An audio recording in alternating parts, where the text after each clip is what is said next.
Good morning, Jason. Welcome to my show, One for the Road. Thank you so much for joining me. It's a little bit different this week, but I love what you do, and it fascinates me as well. You're a very successful young man now, but as always, we always wind it back to the beginning. Um, how are you, mate? First, I'm good. I'm really well. I've just come back from Gran Canaria for a quick escape to the sun, top up the old solar panels, oh, so so have I I. can't complain. Oh, have I, you? yeah, I came back 2 weeks ago. And it Right. was absolutely glorious. It It was was. hot every day. Did some amazing walks and just completely chilled up. Got my hit of vitamin D, which I need, and I think I'm ready to go again. Yeah, How? yeah, recharged. Yeah, Yeah. I it think like does. it's funny we talk about all I wanted to go there for was the sun. Like you miss things in when you live in the UK, it's just bitter and cold and rainy and the winter seems to drag on forever. So it's just like I just need a little bit of sun. It wasn't so much to escape my life, Yeah, and go, yeah, oh, I've got to get away. It was more just the sun thing and I think that we're all solar panel. I think we're all like solar charged yeah, and it definitely, definitely feels good to be in the sun for a bit. absolutely, mate. So, as usual, let's take it all the way back. Talk about what it's like for you growing up, and we can go from there. Yeah. So growing up, I grew up on a council estate called Hatfield Mead in Morden in Surrey. If anyone knows Morden, I you know live on the Northern Hatfield Line. Mead. I'm a That's where I Carshalton grew up. boy. Well, I went to Carshalton College. Oh Um, wow. yeah, so I was born in St Helier Hospital. I grew up in on the St Helier estate primarily until I was about 5, and then we moved. That was a place called Marham Gardens, and then we moved over to Hatfield Mead, and it was just me and my mum. My dad was kind of a cardboard gangster, criminal type guy who has kind of knocked someone else up as I was born, before I was born. So I kind of got siblings, half siblings, or whatever, all over the place. And he ended up getting into. In fact, you might know it. There was a pub called the Surrey Arms, and he Yeah. was shot outside, and they closed it down because he was shot there. And that was him. So he wasn't about, and my I live with my mum, and to get by, she would get kind of part-time jobs and things like that. And I would be left with a guy in Lower Morden Lane called Joey Pyle and his wife Shirley, who was Ronnie Cray's best man at I his know wedding. Joey And Pyle. yeah, right, okay, so he was my babysitter Wow. as a kid.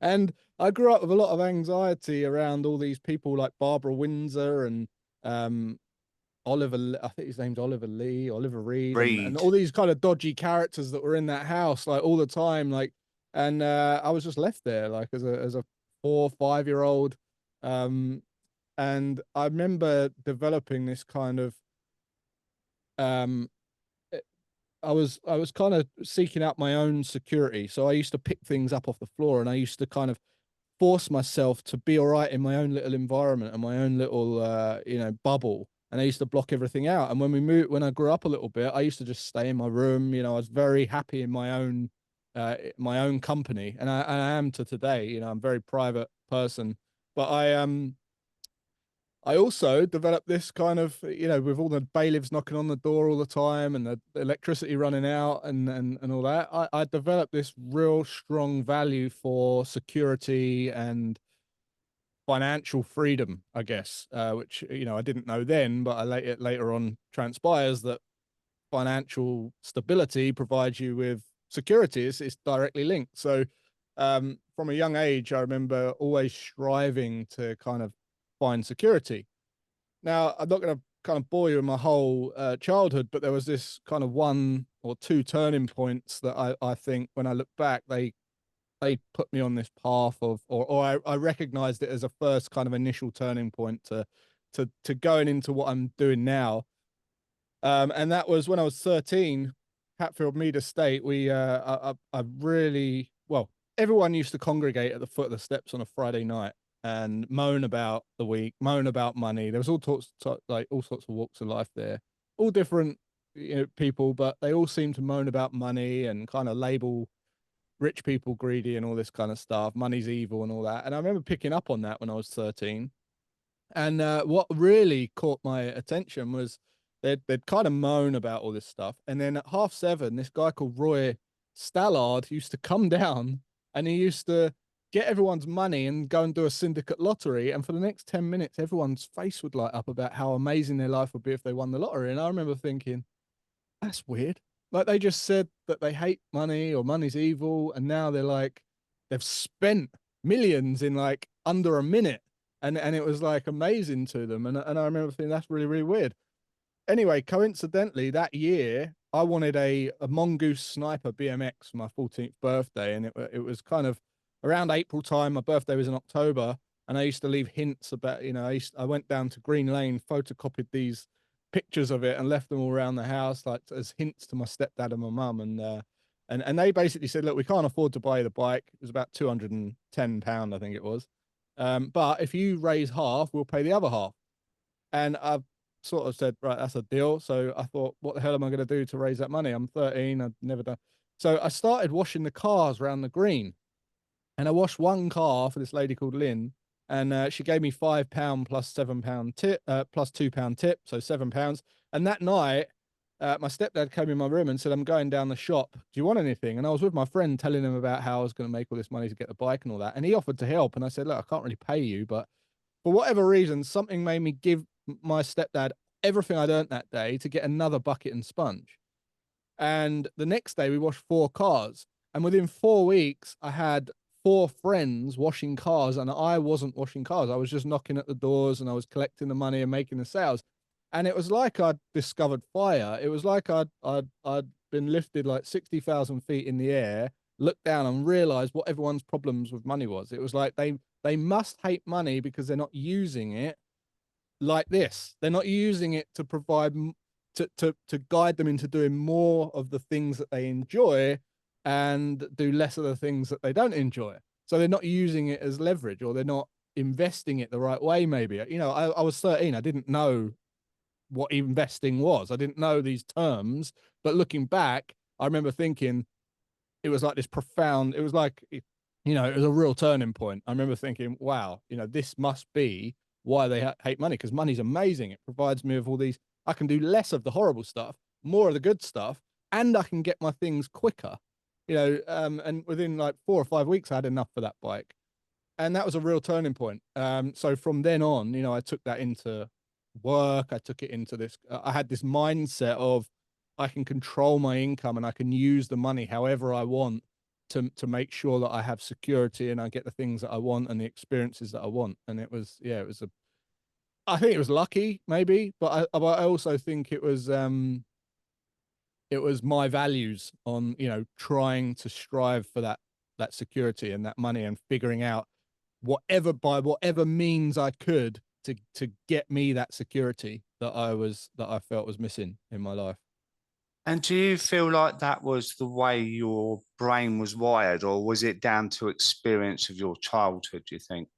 I think, they say that your values are shaped, and your character's shaped by 7 years old. And, I'm a true believer in that your perceived voids become your highest values. So whatever you perceive to be missing or lack as a child, you will raise on your values, and you'll have high on your priorities. And, it's the same when you see people who love families and love the Christmas, and usually it's because they either didn't have it as a kid, or they're trying to replicate something that they did really enjoy as a kid. And I think you can go either way. So I could have quite easily had the same attitude as all of those people on the estate and thought money's horrible, I'm going to go and steal from the rich and give to the poor kind of thing. Or I completely, fell far from the tree and took the other path. And it was like, no, I definitely don't want that. So I want whatever is going to get me not that,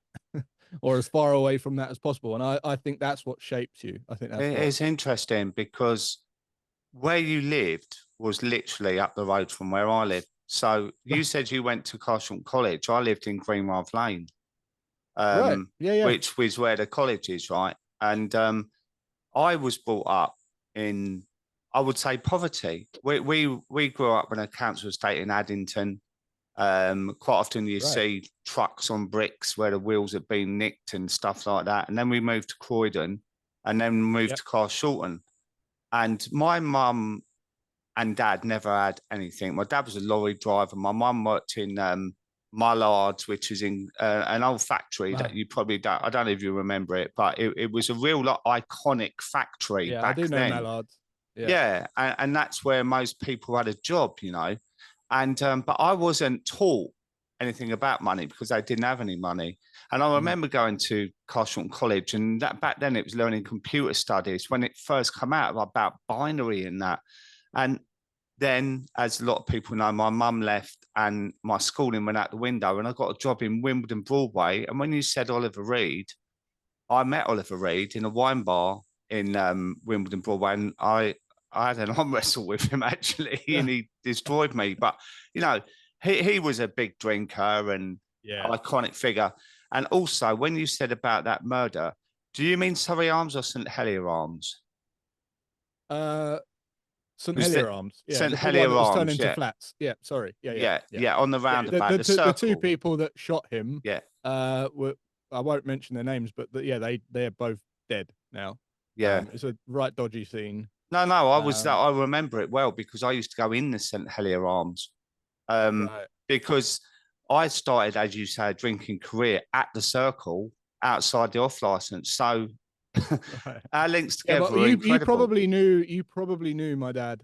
His name was Terry. I won't mention his surname, but that Well, he was I knew them renowned all there. there. I used to go in the pub, and Right. you know, you'd be lucky not to get headbutted and thrown out Yeah. just for the glamour of it, you know. But anyway, Yeah. my point is that I grew up with a similar background, and we can talk about it later. But my relationship with money, I went the other way where you went that way. And it's interesting, isn't it? How that can work sometimes. Fascinating. Something happened at the bottom of those steps when you saw them complaining about money and then to put the money in to do the lottery was hypocritical to say the least, wasn't it? So, but That was something it. Yeah. sparked your brain off to go, hold on a minute.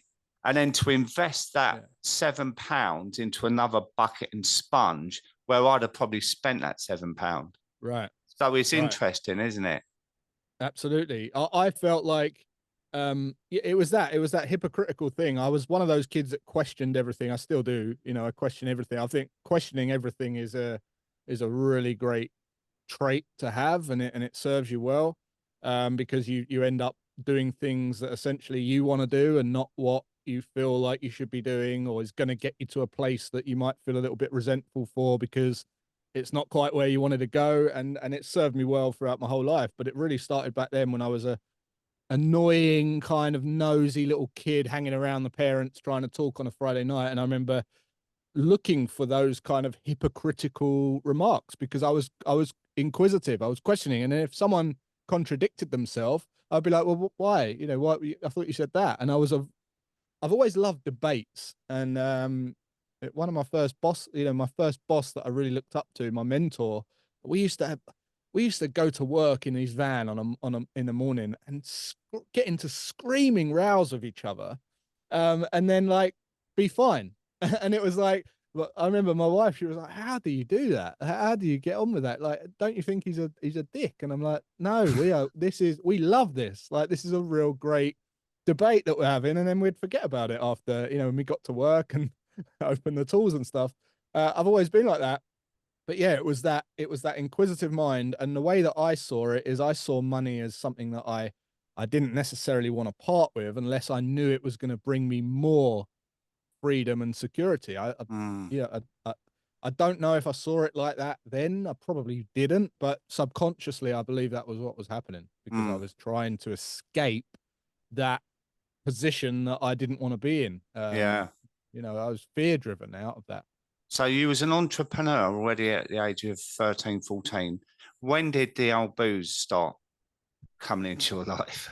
Yeah. So drink for me was always a social thing. Like I was always the person that just disappeared at night. Like I'd never said goodbye. I would leave the club early, leave the bars early, but I did get, like a lot of us did back then, which I think is becoming less and less now, which is great in my opinion. But we would go out every night to some bar. It would be in Sutton. There would be like £1 a pint, and I think Lytton Tree pub used to do 123 Tuesdays, and then there was 50p a pint in some place called the ISO bar. And it was mad. And I remember thinking, yeah, I just want to be out all the time. But I mean, I didn't really go out for the drink, but as a result of wanting to go out to see your friends and girls or whatever, it was a byproduct of having to endure that. And you get into this habit of drinking. And it was only when I was about 20, or I was about 21, 22 when 22 when we found out I was going to have my first son. And I just remember thinking I had so many plans that I wanted to get done. My friends just kept going out to the same bars every single week. And I remember thinking, if I want to get to where I want to go, I've really got to make some drastic changes here. And the easiest way for me to do that was just to move away. So I literally just up and left and went to Leatherhead, which was like 25 miles down the road, just to kind of get away from it all so that I could focus a little bit. But yeah, drink started just like most people back when I was like 17, uh, 18. I guess that's probably late. And, I talked to some people now like drinking at 15, but for me, it was like 17. I looked quite young. I still look really young. No, I'm just kidding. But I looked really young when I was like when I was 17. My voice hadn't broken, and I looked like a little girl. But now I look back and I think maybe that was quite late to start. But yeah, just chasing all There, this there's fun. no time to start. It's like for a lot of us, like what I say about hanging around the circle. One was boredom, No, because there was the odd youth fellows road, youth centre, Hills House, but that encouraged you to do wrong things anyway. Do you know what I mean? Like the yeah, crowd you were yeah, mixing with. Um, exactly. and so, yeah, 17. And interestingly, you moved to Leverhead. Why Leverhead? Just did you put your finger on the map? Yeah, pretty much. It was just look on right move and look around, and there was a little bungalow thing that come up, and found out it was having a baby and all the rest of it. So we just thought, let's move there, and we just picked it. Never seen the place, never even investigated the place. We just up and moved. And yeah, started my first business in a shed in the garden in that aside No. from the car wash. Yeah, But yeah, yeah. it was just finger on the map type thing. I wasn't emotionally involved with any location or type of place. It was just I just need to move away a bit.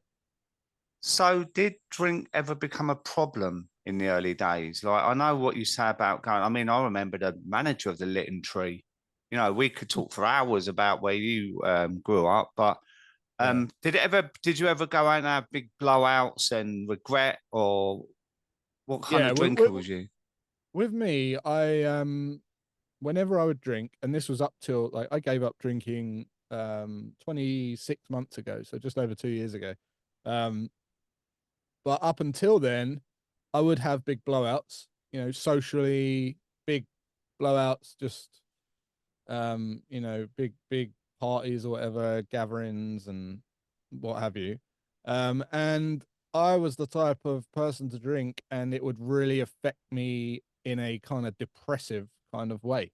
And I think this is still linked to my control over security.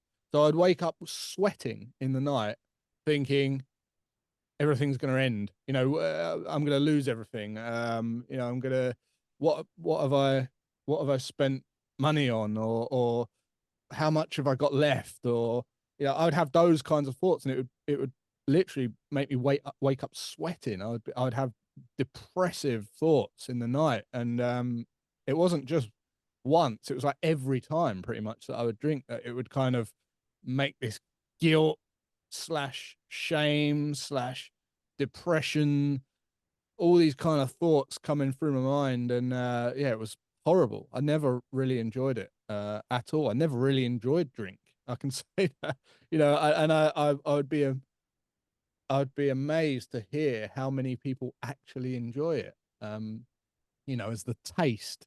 And because I didn't, I can honestly say I couldn't stand it. I can't stand the taste of beer or anything. I just literally did it because everyone was doing it. Crazy. It's an interesting question, actually, that I ask a lot.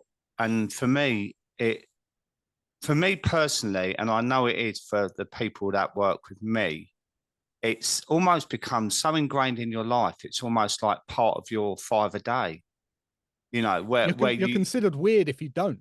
yeah.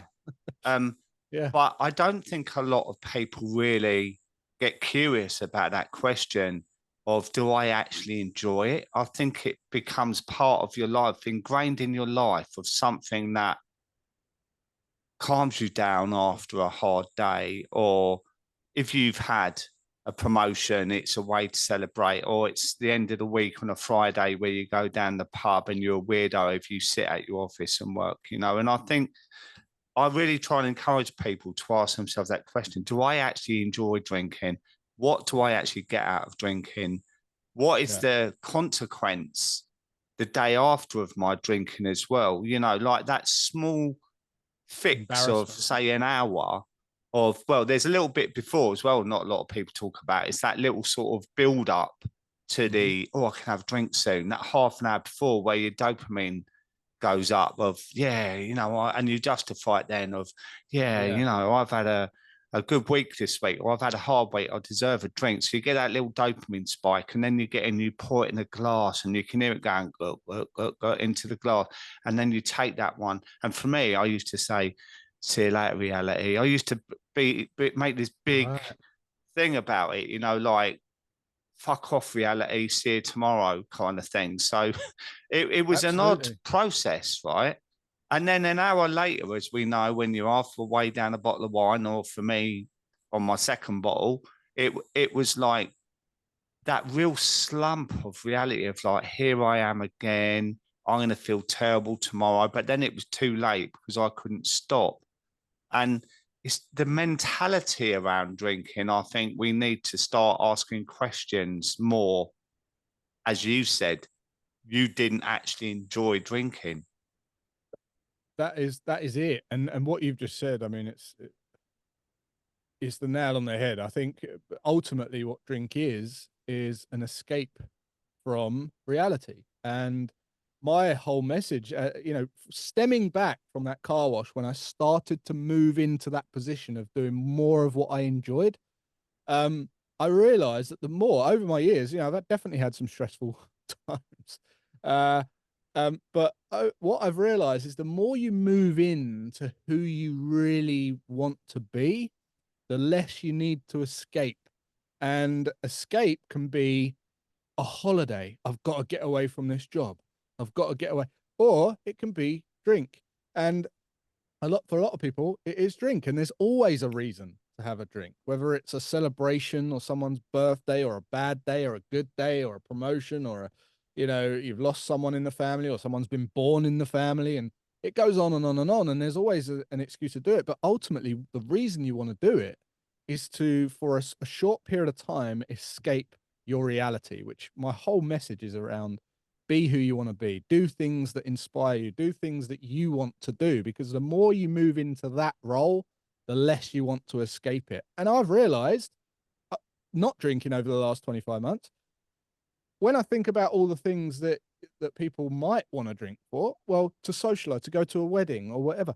I went to a party recently. We left after about half hour because I just can't stand it. I can't Mm, stand, and I realized the only reason I went before was just to have a drink, you know, and really that was all it was. There was, I didn't want to be there with all the people, because I went there a couple of weeks ago. I didn't want to be there. I just didn't enjoy it. Just watching a load of people drink for the sake of drinking. And the more happy I've become with myself, the more I appreciate that I really don't need anything to make me escape where I'm at right now. mm.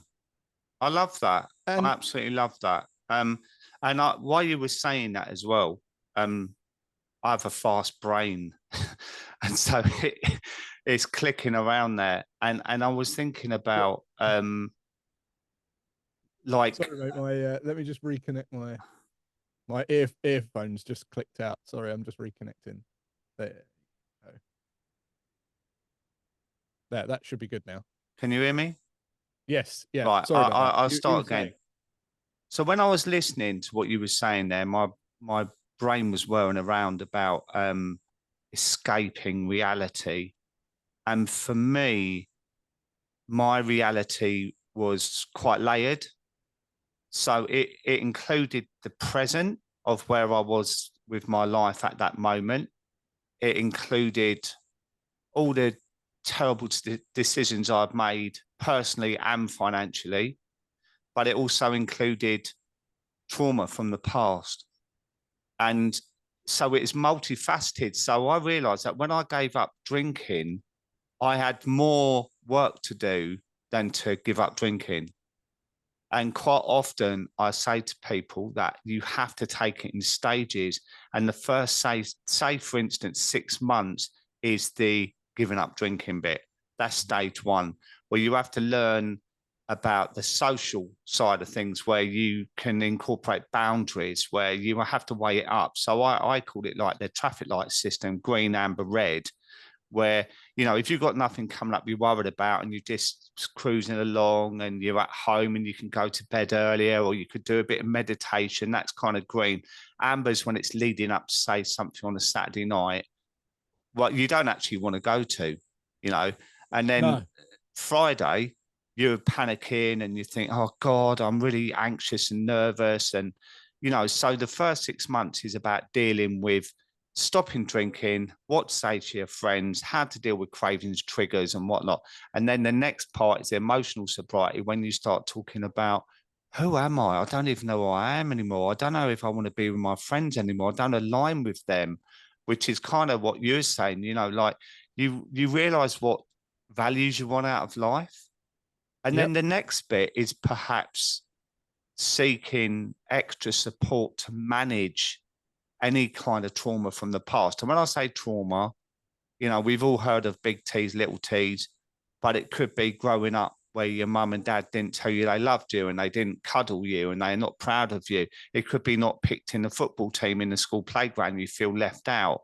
Or it could be more traumatic. But whatever it is get professional support to help you with that. And then it gives you the full package to move forward. But without those things being addressed, you kind of white knuckle it all the way through, don't you? You really do. And what you just said about the past, the present, and the future, you know, a lot of that can be addressed very, very simply. It's just you just don't know how. Like, for instance, the present, you said about resentment and things like that. Usually you're resentful because you're in a place where it doesn't match up with an unrealistic expectation of what your reality looks like in your head. And usually that is because you have followed a path that isn't true to you. You've taken advice from someone. You've been pushed down a path into some kind of job or role, or you've done something with your money, or that you've been told to do that you haven't questioned. So literally just questioning, does this advice align with where I want to be at the end of my life? That is such a powerful thing to do. The second thing is, you know, you mentioned things that happened in the past. If I asked, you only give up something that isn't serving you when you see that there's definitely more positives to it than, or benefits to it, than there are drawbacks. And at the time, you can't really see it. But look, if I asked you, I'll use the example of, like, you walk in and you find your partner cheating on you, right? In bed with someone else or whatever, right? And at that moment in time, you think that's the worst thing in the world. And you couldn't imagine going out and finding someone else, and you think that they're evil and you was innocent, and you know, it's all this kind of, and then you fear going back out to find someone else, and you don't try, you got a trust issue. If you skip forward 20 years and I say, look, was that a bad thing that happened? You're probably going to say something along the lines of, no, it was the best thing that ever happened to me. Because if it wasn't, I wouldn't have met so and so, wouldn't have had these kids, I wouldn't have seen the world, I wouldn't be where I am now, blah, blah, blah, blah, blah, blah, right? And it took 20 years to see the good in that bad event. Imagine if you could do that in like minutes, you know, because what you're not seeing is the benefits at that moment in time to stopping. And I know there's many great books, and obviously you do a lot of great work as well, but it's really just about not the traditional therapy route where they kind of talk you through and you're the victim and they kind of play on your down and outness, because I don't think that's a great route to go. I think it's about seeing the bad in the good and the good in the bad as quickly as possible so that you can neutralize everything and see it objectively for what it is. And that's something I've practiced all my life because, you know, I'm an investor, I'm a trader. I have to be able to neutralize losses, and I need to not get too excited about winning streaks and things like that because it can pull you off tilt. Mm. And you know, you need to remain poised and see things for what they are. And I think just asking questions and see, you know, where's the good in this? Where's the It's bad really in this? interesting what you say there because, you know, I was thinking about what you're saying about therapy and whatever. And like, I've had an amazing therapist that has learned to work out how I think and how I evolve as well. So we've gone from that A to B pretty quickly. Um, but what I would say about what you do, like as a trader and investor, right? So I've never gambled. And it's fascinating because I have other weaknesses like online shopping with trainers. Like, don't even talk to me about that one. I've got over that one now. But when I stopped drinking, it was like I went mad on the night store for like months on them because I realized it was getting me a dopamine hit. And also Yeah. there was that reward of, well, I'm not drinking, so I've got more money, you know, and stuff like that. But it's interesting how my addiction to alcohol created limiting beliefs in every area of my life. It made my life so small. Yep. And you've got to bear in mind that, Jason, I drank for 4 decades, right? And I stopped when I was 54. And I still have limiting beliefs now because my life is so Sure. ingrained in that way of thinking. And I think about my choices financially as well have been pretty abysmal most of my life because my addiction kept me that small that I virtually lived day to day. Yeah. And you know, many times I've back in the day, it was cash and whatnot. And I remember going to the cash point because I'd run out of cash because I was in the carpet trade. So I worked on Hatfield Mead many a time doing carpets on the side. I know exactly where you are, You but might have it even done my flat. maybe, and I mean that maybe. There's so many similarities in our conversation. But point being, if I went for a little run of not having, oh God, I hope the tax man ain't listening, but a little, you know, a tip. I got a tip here and there. I remember going to the cash point, not knowing whether I could draw 20 quid out or not. And, you know, I was in my 20s, 30s there. But what that meant was whether I could drink that night or not. That's how small my life was. It wasn't any thought of a pension, any thought of investments, any thought of the best mortgage rate. It was, I was on an interest only mortgage. So because it was cheap and it gave me more money, I wasn't paying off the mortgage. Those kind of financial decisions Mhm. were all based off of my mindset, I think, from an early age. So you think of you as 14, me as 14, you was buying an extra bucket and sponge, I would have given it to some grown up opposite St Helier Arms to buy me cans of Foster's. Yeah. That's the difference. Yeah. Yeah. And it's interesting what you said about, you know, the trainer thing.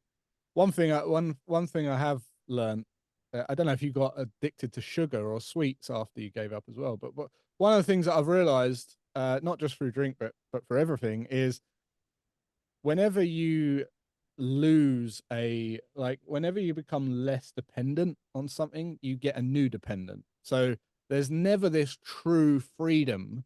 It's always like whenever you lose dependency, you gain a new dependency.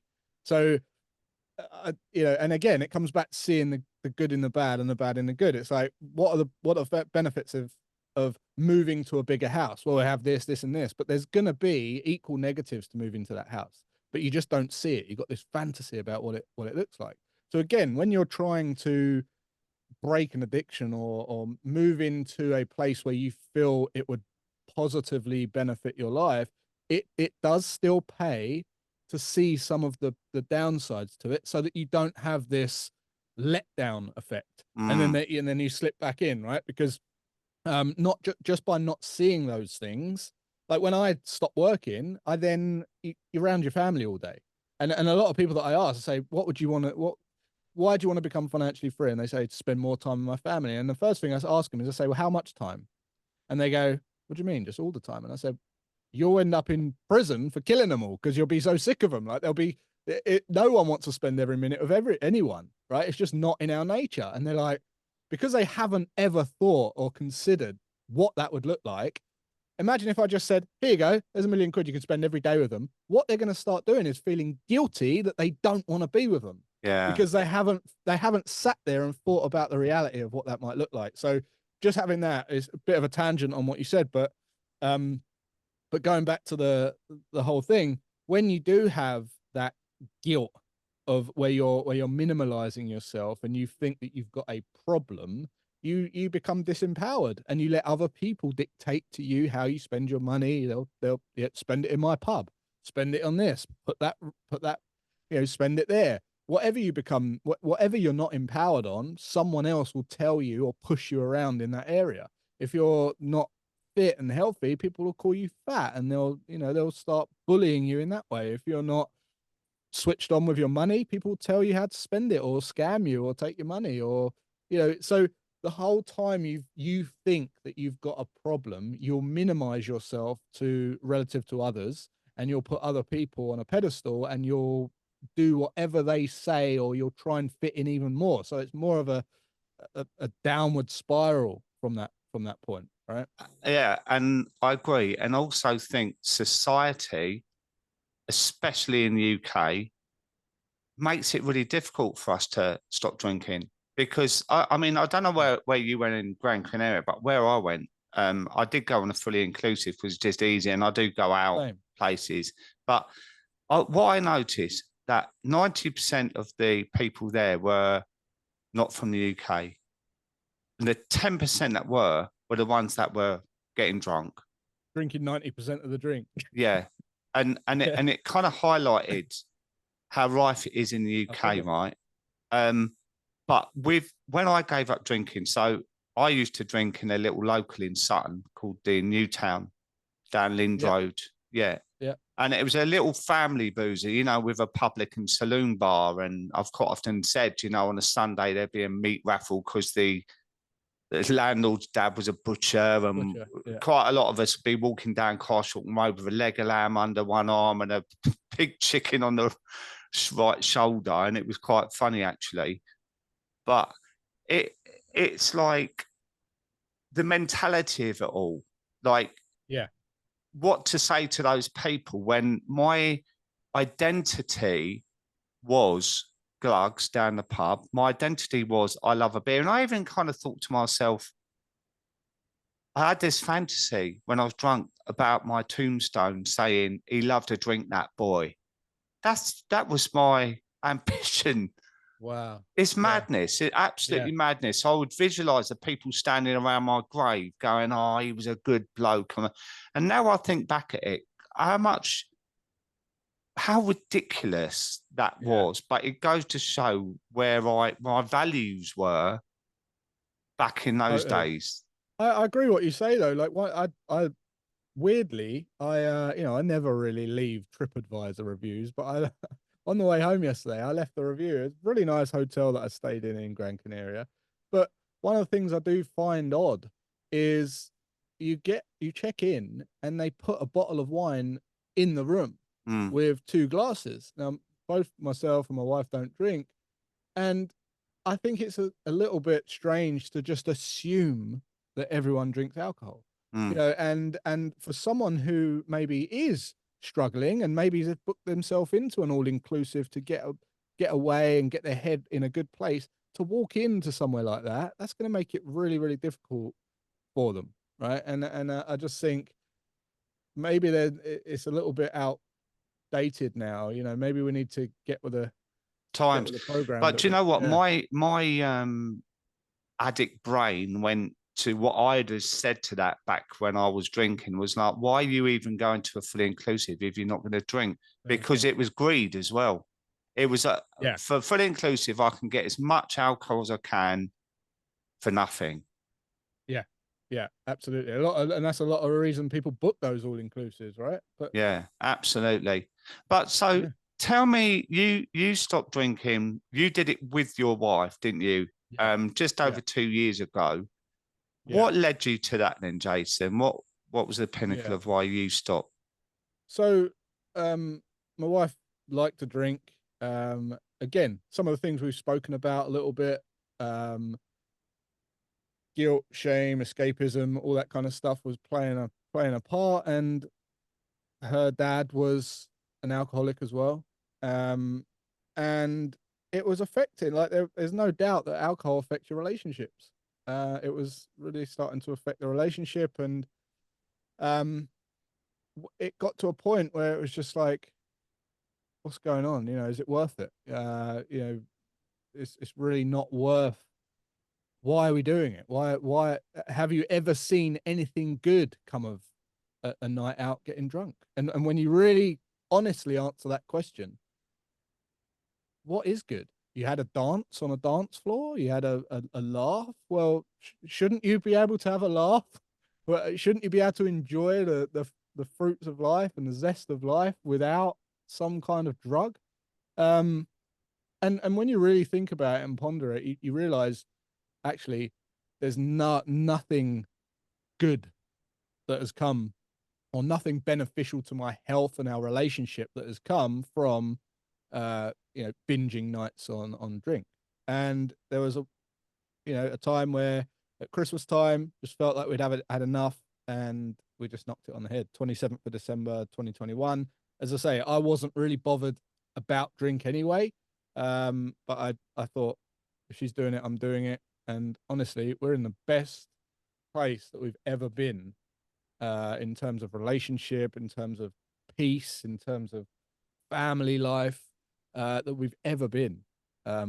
So yeah, it's just been incredible. And productivity wise as well, you know, I'm a numbers guy. One of the calculations that I kind of roughly jotted down was productivity. I like to get things done. I like to get up to stuff. I'm still an entrepreneur. I'm still a angel investor. I invest in things, and I want to be up to stuff all the time. And I realized, like, if I had drinks twice a month, I'm 42 now, but it takes a while to get over it. Like, what, a day and a half maybe, and 25 months that I haven't been drinking for, that'd be like 75 days of productivity loss.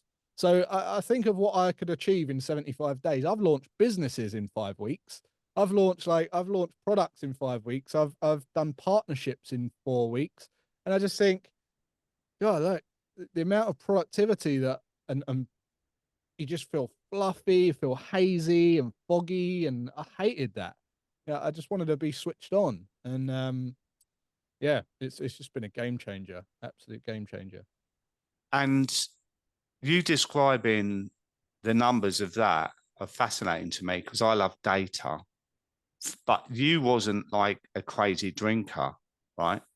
And No, so I'm one that I say, you know, it's not important the amount you drink, it's how it makes you feel.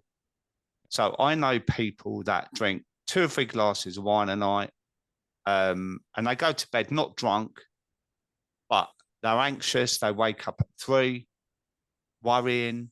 It might affect how they parent their kids. It might knock on into the next day. They might not drink that night, but then the next day they're thinking about it. So it's not, I think, how it makes you feel as well as the conversations we have in our head. And, you know, like that, almost that pull into the drug where it just taps away at you constantly. So there's that to add to that data as well. It's like for me and a lot of people I know, it's the bandwidth it takes up. the brain noise. Yeah, yeah, yeah. You're thinking about where you can go on holiday, where you can drink, where you can go to, what excuse you can use to go and drink. And although I've never had that, I know people that have, and it just takes up, it consumes your life. And another benefit as well is, like, if you're trying to get fit, like when you get to 40, you really do become more focused on health, or at least that's what I've seen a lot of people in my network. You become more switched on because you think, if I'm going to make it for another 40 years, I need to, this isn't quite going to cut it. I need to make some shifts and some changes. And just like this year, for instance, it's the first time I've had like a six pack since I was like 22. And I believe that is because of, it's ridiculously hard trying to get in shape when you drink. Because even if you have a calorie deficit, which everyone talks about, throughout the whole week, you go out on the weekend and drink, you've just wiped out all of your deficit. So it's like you're completely, you're like chasing a moving target all the time. And you cut it out. It's amazing how quickly you can manipulate your body, or you just know your body better. It's just, yeah, I there's so think many it's the benefits. whole wellness mindset, you know, like when I was sitting in the new town on a Sunday afternoon, thinking, well, this is living. I remember I worked in Wallington on a Sunday morning and I doing some carpets. And I said to the fan, what are you doing today then? And the bloke said, oh, we're going to go up to Box Hill and have a nice walk. I thought, how boring. I'm going to the pub. I've got here at 8, so I can be in the pub at 12. And that again was my limiting beliefs of what life looked like to me. Was sitting in the boozer with the doors open, looking at people wandering by, you know. And since stopping drinking, I'm more attentive with my nutrition. It Yeah. fascinates me. You know, I'm doing this Zoe thing at the moment. I've Mhm. got the sensor on my arm now, and you know, learning about my microbiome, but also learning what alcohol did to my microbiome and my nutrition, poor food choices, can't be asked to go to the gym, kind of thing. And I don't know if I even belonged to one back then. I used to go through spells of going to the gym. I belonged to David Lloyd in Rains Park. I belonged to the Westcroft gym in Carshalton. But that was just to justify my drinking. It wasn't actually, I'm going to really improve my fitness. It was, well, if I go to the gym, that kind of makes it okay for me to drink, kind of thing. You know, so my Yeah, mindset exactly. was all over the place. And I just find, you know, I'm older than you now, and I look at how do I want the next 20 years of my life to look like? Do I want to be, well, firstly, as most people know, I don't think I will be here now if I continue drinking. But for me now, I'm 5 years sober, is like I have a real opportunity here to live a really healthy quality 20, 25, 30 years now Yeah. by stopping drinking alone. That is it. Taking that out of my life has improved every area of my life, mentally, physically, my mindset, my positivity, my motivation, the whole caboodle from taking one thing out. But I think when you're stuck in that loop, it's hard to see further than the next drink because well, you know what I said to you before about a limited life? It's like, I don't even know how I can get through tonight without drinking on some occasions, or I don't know how I can go on holiday without drinking, or it's my birthday coming up in a couple of weeks. So now's the wrong time. Yeah. Yeah. Yeah. Like, I think that there just has to be enough, as I said before, it's like you have to get to a point where you see, where you break the camel's back. It's like, now I start to see more positives to giving this up than negatives. And you can really speed that process up by just writing down answers to that question. Like, what are the positives? What are the drawbacks? Like, how is it serving me? How is it not serving me? And just keep going with a list and keep going until you start to tilt the scales and you start to see that actually, this isn't, and don't just go to you, go beyond you, go to your direct family, your colleagues, your work, your finances, your health, your community, your neighbors, everything. Just keep listing it out, and sooner or later you're going to see that there's a tipping point, and at that point it's when you think, right, now is enough's enough, and I've got to go for it. But I've been through barbecues, weddings, birthdays, Christmases, holidays. You're not missing anything. Honestly, it's much better to wake up in the morning with a clear head, no guilt, no dread, and just be proud of who you are. Yeah, and there's also like we all create an argument in our head to the benefits of drinking, but I can pretty much guarantee I'll always have a counter argument. Like Yeah. it's quite Yeah. often the opposite as well. Like what we believe in when we're drinking Oh yeah. is like, you know, I'm gonna lose all my friends. Well, you lose your beer buddies, your real friends will stay around you, and you make some amazing new friends as well. You know, Yeah. like the people Yeah. I've That. got in my life now are incredible. Yeah. They align with my values. And I don't want to be spending time with some old mates that will just still go to the pub and sit in the same chair, Yeah. looking at the same door, talking about the same shit than they I've were got friends 20, that do 30 that as years. well. I've got Yeah. friends that do that as well, and I went back to them all those years later, and I catch up with them every now and then. But I can't. That's just not me. They're still doing the same thing, and they're still living the same life, and that's fine if they're happy. But a lot of the time, they're not. So Mm, on that note, a lot of talking yourself out of it. A lot of people start to talk themselves out of it in those ways, and start talking themselves out of it in like scientific ways, like, oh, one's good for you, or all this kind of stuff.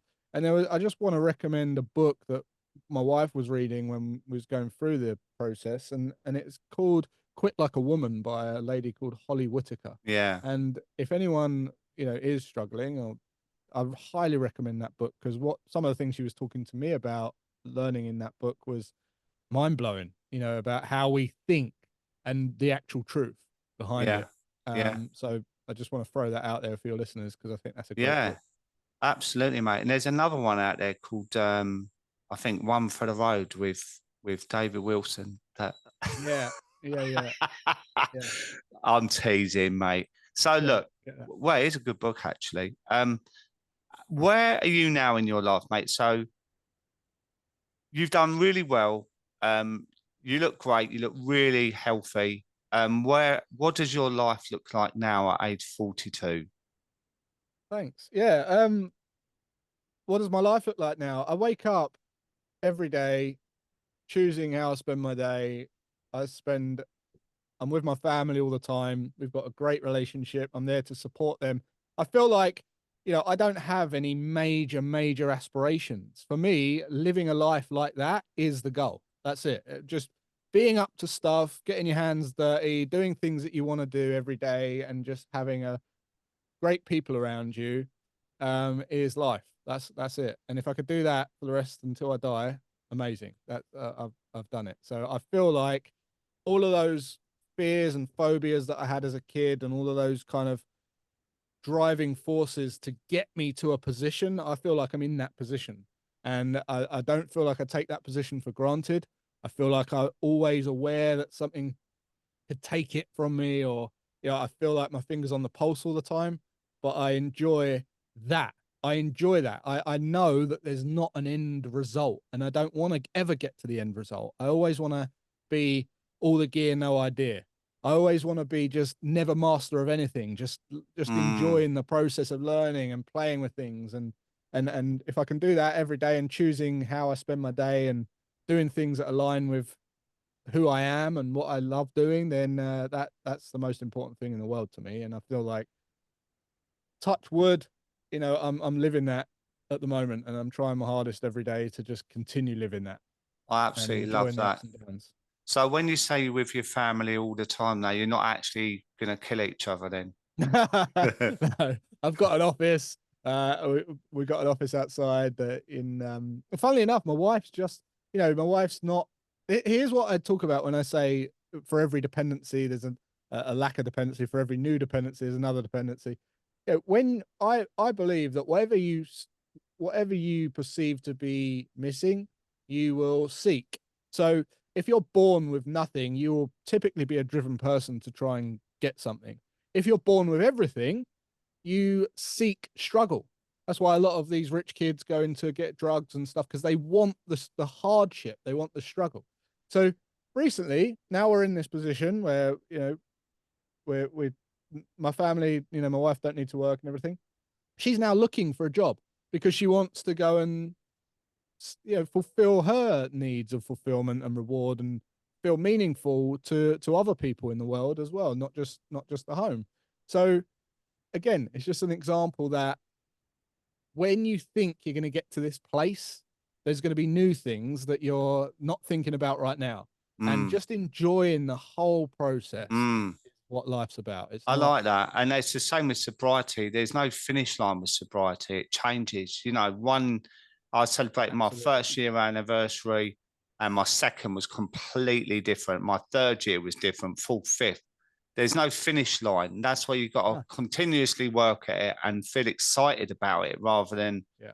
you know, "Ooh, victim mode." It doesn't work. Yeah. You've got to stay Yeah. positive. Absolutely. What a great way to finish, I reckon. Thank you, Jason. I really appreciate this interview. I've really enjoyed it and the Same. similarities of where we grew up as well. Thank you so much, mate. I Yeah. hope to meet you one day soon. Definitely. Yeah. I'd love to talk about that old world, that Yeah. past life. Thank you, mate. No worries. Thank you.